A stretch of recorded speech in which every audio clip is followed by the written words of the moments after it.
solve by completing the square. They want us to find the value of x, and we need to use a method called completing the square. Always keep in mind, we use this method when we are asked to use it. And we use when we are solving quadratic equation which can't be factorized. And we rewrite the expression as a perfect square. Therefore, we will start with this equals x squared plus 6x. The minus 3 must move to the left hand side and must be positive. Now, in order to use the completing the square method, we need to add a square. And this square we are adding must be half of the coefficient of square all, half of the coefficient of x all square.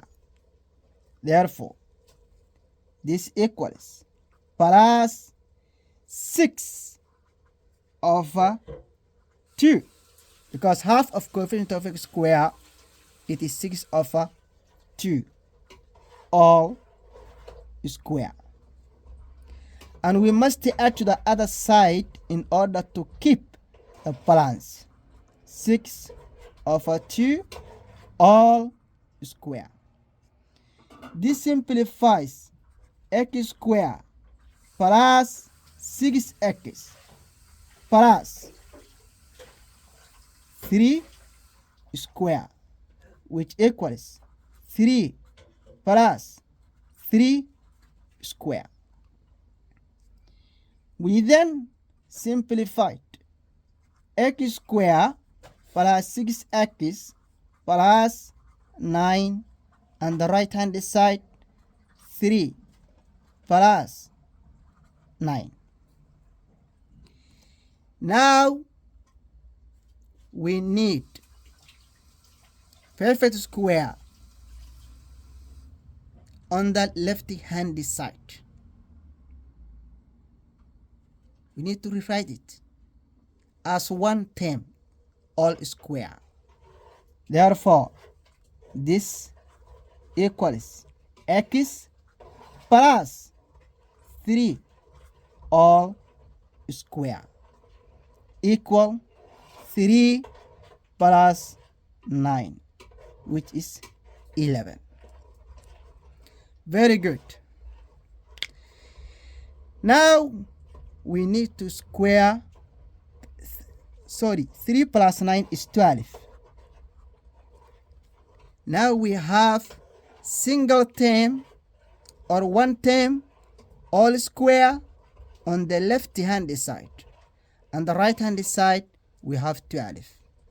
We therefore need to isolate the x, and in order to do that, we square root both sides. Equals plus minus, we always, when we square root on the right hand side, we always put in front of the square root sign plus and minus of 12, which simplifies to x plus 3 equal to plus minus square root of 12. Now we still need to isolate the x, and in order to isolate the x, we need to get rid of this plus 3.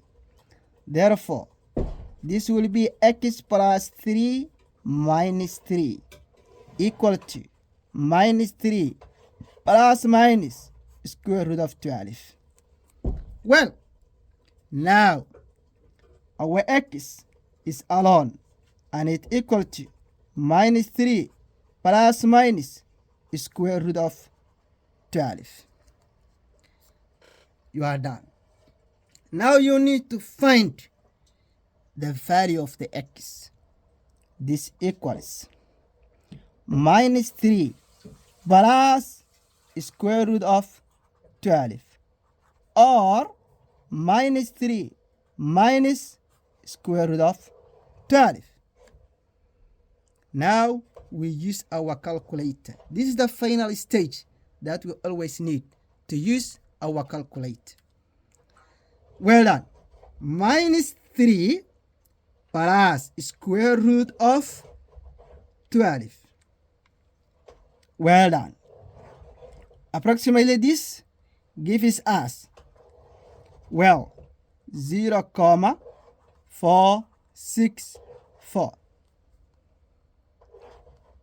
which equals 0, rounding off to 2 decimals, 0,46. Minus 3 minus square root of 12.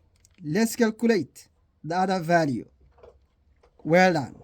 Minus 3 minus square root of 12 simplifies to minus 6,464. And it simplifies, rounding off to 2 decimals, negative 6,46. Now we have found the approximate value of the x using completing the square method. Then you are done. Excellent work.